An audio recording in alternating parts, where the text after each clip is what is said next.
Ya, jadi kita punya model Y sama dengan A tambah BX. Misalkan Y sama dengan 3 tambah 5X.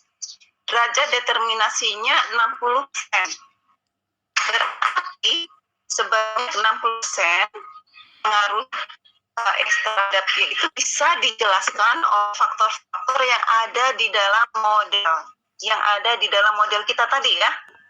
Bukan model yang lain, pokoknya yang ada di dalam model tersebut.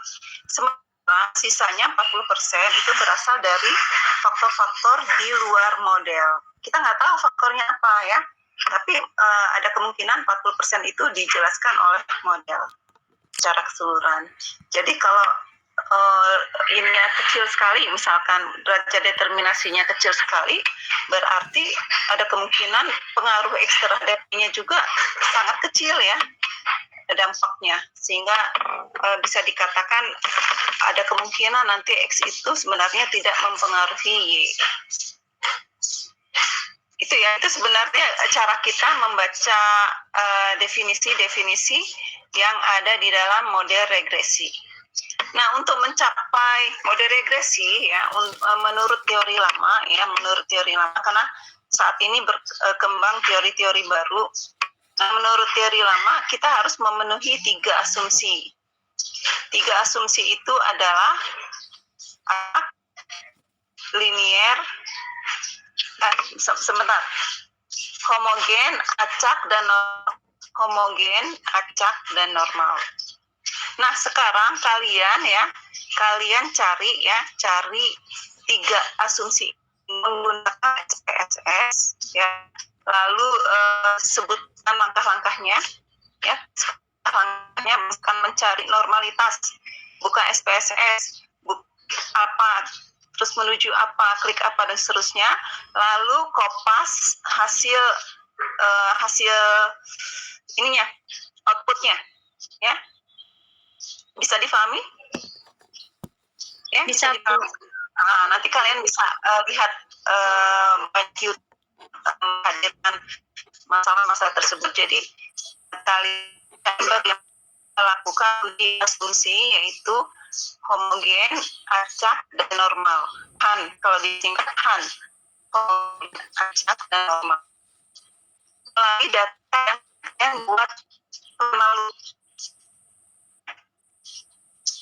datanya. Ibu, maaf, ingin bertanya, Bu. Silakan. Ini kan mengujinya pakai data kita tugas kemarin, Bu. Berarti andainya data kita ada tidak memenuhi salah satu dari itu, nggak apa-apa ya, Bu? Kalian hanya berlatih saja dulu ya. Iya, Bu. Berarti melakukan uji asumsi untuk analisis regresi linier. Itu saja dulu ya. Sudah selesai, sudah dapat itu, nanti kita baru masuk analisis regresinya. Baik, Bu. Terima kasih. Oke. Ada pertanyaan lain? Bertanya. Ya, silakan Lili. Saya tuh Lili dengar homogen sama normal aja. Tapi kalau acak itu maksudnya gimana? Nah, acak itu kalian bisa lihat di scatter plotnya. Jadi nanti memang di SPSS juga tidak ada menu untuk ya. Kalian bisa lihat di scatter plotnya. Ya, cari gambar atau grafik tentang scatter plot. Nanti kalian lihat sebaran datanya itu seperti apa. Apakah menggumpal ya, berkerumun ya, seperti kerumunan lingkaran, atau menyebar di tentu arahnya dan seterusnya ya. Kalau dia menyebar tidak tentu arahnya, artinya acak-acakan, nah itu berarti dia memenuhi asumsi acak. Kalau dia membentuk pola, nanti seperti ada yang punya pola kupu-kupu, ada pola hiperbol dan seterusnya, berarti dia tidak acak. Ya, jadi seolah-olah data itu teratur ya, diatur sedemikian rupa, jadi tidak acak dari data yang aslinya. Ya, jadi untuk menguji acaknya nanti kalian cari scatter plot, namanya scatter plot. Lihat gambarnya, lalu dari sana kalian bisa menganalisis yaitu acak atau tidak. Terima kasih. Oke, yang lain silakan.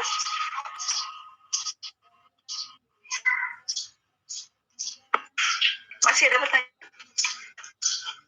Nah, Ibu tawarkan sama seperti pekan lalu. Mau kapan dikumpul? Mengingat ini mengenai hari Jumat ya, lalu puasa pula ya. Salah juga kalau Ibu maksa-maksa kalian terus cepat-cepat. Nanti batal puasanya Ibu kena lagi. Dikumpul kapan? Nggak boleh lewat hari Minggu.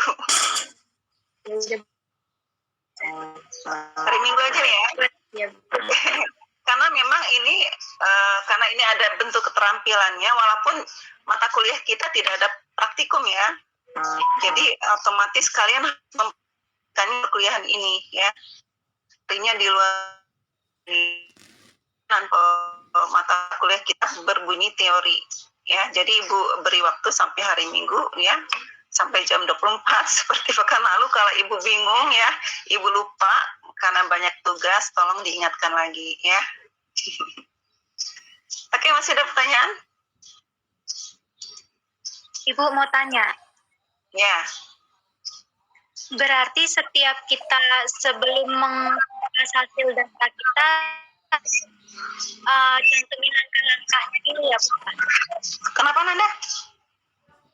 Sebelum kita mengupas hasil data kita di SPSS, kita mencantumi langkah-langkah gimana cara kita buat itunya. Iya, mungkin kalian tuh kan paling senang ya copy paste ya. Ada teman yang berhasil copy paste. Bagi Ibu tidak masalah, yang penting kalian paham. Karena langkah-langkah itu sifatnya kan baku ya. Ya, seperti itu baku. Semua orang bisa dan semua orang bisa langsung mempelajari. Ya bisa saja sih, terserah kalian ya. Tapi itu ada, sehingga itu menjadi catatan kalian kalau misalkan kalian lupa.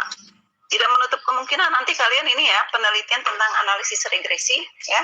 Nah, langkah-langkah seperti itu kan jadi ingat, oh kemarin itu saya dapat tugas tentang asumsi, langkah-langkahnya seperti ini. Dan itu secara tidak langsung kan Anda sudah menyimpan suatu data ya.